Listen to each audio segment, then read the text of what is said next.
What up, Hyperchange? Welcome to another episode. Today we're going to do an update on NIO, which is the Chinese electric vehicle startup. They just IPO'd on the New York Stock Exchange a couple of months ago. Originally made a video about them, was a little bit skeptical, just based on their financials. They had a bloated cost structure, were outsourcing manufacturing. The electric car business is super tough in general. They had barely any revenue. They were trading for billions and billions of dollars. So I just frankly wasn't that impressed. But the company has just reported its Q3 2018 financials about a week ago. I poured over the data, and honestly, I've been blown away by with the progress that they have exhibited in their business model in terms of the revenue, the financials, and orders, deliveries, and all of that. So let's get right into the results and see what's going on. So this is their consumer car, the only car in the market right now that you can buy. It's only available in China. It's called the ES8. Right now they are delivering the Founders Series, and so this is a 7-passenger SUV sort of Model XS competitor. This is the by-quarter deliveries and production numbers from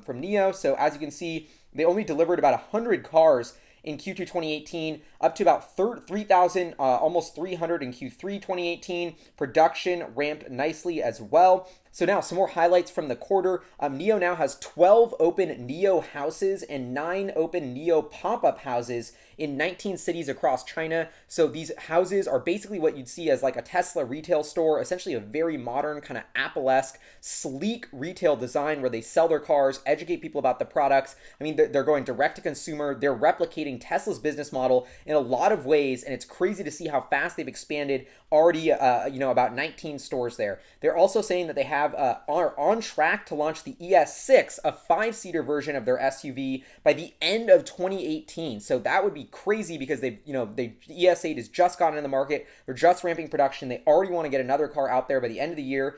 They have a goal of 10,000 ES8 deliveries by the end of 2018, and they're projecting 6,000 to 7,000 ES8 deliveries in Q4 alone. And so if you go back to these numbers, you'll see that they're well on track to beat their guidance of 10,000 by the end of 2018. As of the end of Q3, they had 1.3 billion in cash, so the company's very well capitalized. And I thought it was interesting that they're relying on word of mouth for marketing. So, just like Tesla, they're not pouring much into advertising. They're just letting their customers do the marketing for them with this, referral program, very similar to Tesla. And once again, they have those NIO stores doing the marketing for them as well. On the conference call, they mentioned they were getting to about 50 to 100 new orders a day via refundable deposit. If we annualize that, that's a run rate of about 27,000 units a year for their orders, and they're just getting started, so very promising numbers. Here I've charted what the deliveries and production numbers are looking like for NIO in Q4 based on their company guidance, and so this is sort of what I'm expecting. Looking like they're going to double deliveries at least in Q4 2018, so continuing that rapid growth. And now let's get into the most interesting part, which is the financials. So this is what the financials look like at the time of IPO. We only had data for the first 6 months of 2018. They had already lost $505 million, only $7 million in revenue. So these are the numbers that I was like, wow, how is this company worth $8 billion? Like, this just makes no sense to me. Like, they're gonna have to grow like crazy. And guess what? They did. In this quarter alone, they did $214 million in revenue. Remember, I said they increased deliveries by like 33x. And so that was the driver of revenue. They just built and sold a lot more cars. So this is really impressive stuff. Although the operating loss is growing, but I do want to note that they did have some IPO-related expenses. So it's going to be a while before we see that actual operating cost normalize. But this is just to give you a scope of all of a sudden they've done 221 million, just 214 million in the last quarter alone. So tremendous growth for NIO. And now if we annualize it based on their management's guidance of 418.5 to 436 million in revenue for Q4, I'm estimating about $648 million in revenue for the full year on a loss of about 1.4 million. That assumes they have an operating loss of about 450 million in the quarter. So NIO is showing tremendous, the growth that they have here, they've literally in 1 year have gone from zero in revenue to almost 650 million. These are mind-boggling numbers, and so really impressive growth by NIO, and it's not stopping anytime soon. In Q4, they're going to be producing about 425 million in revenue. That's almost a $1.7 billion run rate, but they're going to continue to grow rapidly. So I did a quick, rough estimate of what I'm expecting for 2019. These numbers are probably going to be way off, and frankly, almost seems like a low ball given how fast they've grown. If they can keep up demand, I think we could be looking at $2.5 billion in revenue for NIO in 2019 on a loss of about $1 billion. Let's say they improve their margins a little. And so This is a company that in 2 years has gone from zero in revenue and is looking like they could hit 2.5 billion. So basically, out of nowhere, they're becoming one of the world's largest luxury electric vehicle makers. The biggest thing that's happening with their business under the hood that I was so skeptical of was how are they gonna, okay, it's one thing to build a lot of electric vehicles, but you're probably selling them at a loss. Their gross margin was negative 333% in Q2. But now in Q3, as they've started to hit economies of scale, they've ramped up production. These manufacturing efficiencies have led to massive improvements in gross margin. We saw gross margin go in at negative 8% for Q3. They expect this number to continue to improve rapidly with scale. So I estimated about 0% gross margin for Q4, but we'll see where they come in on that. But this is a number to watch very, very closely. Another thing I thought was interesting about NIO is they have this real good focus on software-first cars.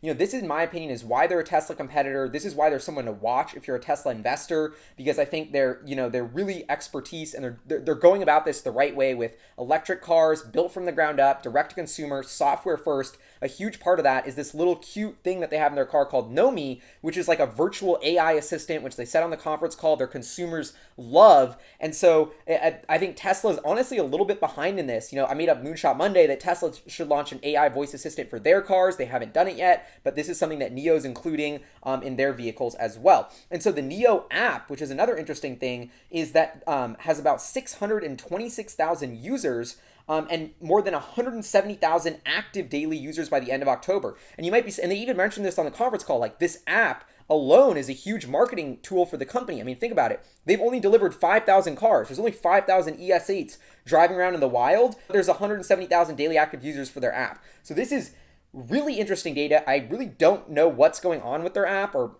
what it really even is or why people would use it if they don't have the cars. So would love some insight. Have an app with 170,000 daily active users. I think this insinuates that I think NIO's demand is at least going to be for 100,000 cars. So I think they can scale production, at least 3 or 4x from that, 6,850 number in Q4 and still not really saturate demand. So I think this is a company that is going to be scaling to the billions in revenue right around the corner. A couple other things about NIO that I thought were super interesting is that if you go to their website, they have these very cool Tesla-esque car chargers. That's another part of their revenue. They're seeing a very good uptake in people installing home chargers. Another thing they have is this crazy battery swap room where you can, I guess, get it for your house or your building where you could do a battery swap just like Tesla used to do. And so they're replicating so many facets of Tesla's business model. And another thing I thought was crazy is they have this fashion collab with this super high-end Turkish designer called Shalayan. I hope I'm saying that right. And so I have a picture here of the pop-up store,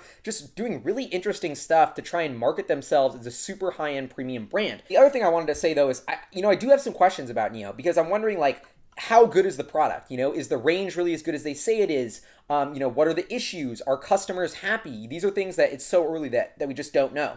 The other thing is there was a discount for those first 10,000 units of the Founders Edition of the ES8, although I still think they charge a lot of money for them, but that may have accelerated demand more so than usual. So that's an interesting tidbit. And then my other big question is, when do they expand beyond China? I mean, China is the world's largest electric vehicle market, and it probably will be for at least the next decade or two. It's growing like crazy. So they have a huge runway just in China to build a probably $10 billion business, if not way more. But I think, they IPO'd on the New York Stock Exchange. I think NIO has global ambitions, and I think that was a huge hint, the IPO in New York, about where they want to go and about how they want to enter the US market. So that's something I'm going to be looking for more details closely. So as I'm making this episode, NIO's trading for about $8 per share, which is a valuation of around $8 billion. But I mean, for a company that could be doing 2 to 3, maybe even more than $3 billion in revenue next year, that's only like a 2.5 times forward price sales, very rough estimate on my end. And so I think, I'm sort of changing my tune on NIO completely from when I thought they were, their cost structure was way too bloated, their gross margins were awful, they had to grow so much to fill into their valuation. Well, almost in one quarter, they've basically improved their gross margin, they've streamlined their operating structure, they've shown that they can grow deliveries like crazy, and they're going to continue to plan and grow deliveries and revenue like crazy, at least in Q4 and probably well into 2019. I mean, their whole concept of they're only using word-of-mouth marketing as well is super impressive. So, I mean, NIO has a long way to go to get to profitability, obviously, but they're doing all the right things. I think the product, the virtual assistant, government. It just seems like this is they're copying Tesla's playbook very similarly, but even doing it better in some ways. And so this is a company to watch for every EV enthusiast out there. This is China's push to be that luxury EV brand and make it global. Tencent is backing the company, China's largest social networking company. They own WeChat and this new app called QQ. So, they have the backing of the biggest tech company in China, and which probably means they have the backing of the government as well. So lots of interesting stuff behind the scenes. And all of a sudden, the valuation is going from incredibly high price sales multiple that made no sense to just 2.5 times price sales for a company that's growing probably over 100% per year for the next couple years. So anyway, that wraps up my analysis of NIO's Q3 report. I'm going to be following the company continuously because I just think they're super interesting. Would love to know what you think in the comments below. What do you think of this new quarter? Have you changed your mind on thoughts on NIO based on these numbers? Also, Hyperchange merch is out. This is an announcement I wanted to make. I'm super excited. Just today, the Hyperchange merch went live, so you can buy a Let's Go to YouTube t-shirt to commemorate when Elon called on Hyperchange for the Tesla earnings call. I also have a Hyperchange 2018 shirt, which is like all the companies, facilitating Hyperchange this year. I did one in 2017. It's like this year, it's like Tesla, SpaceX, Bumblebee, Coinbase. Tencent is actually one of them, Square, CafeX, YouTube. And so those are just a couple of the companies there, but you should check out that merch. Also have an awesome pullover hoodie.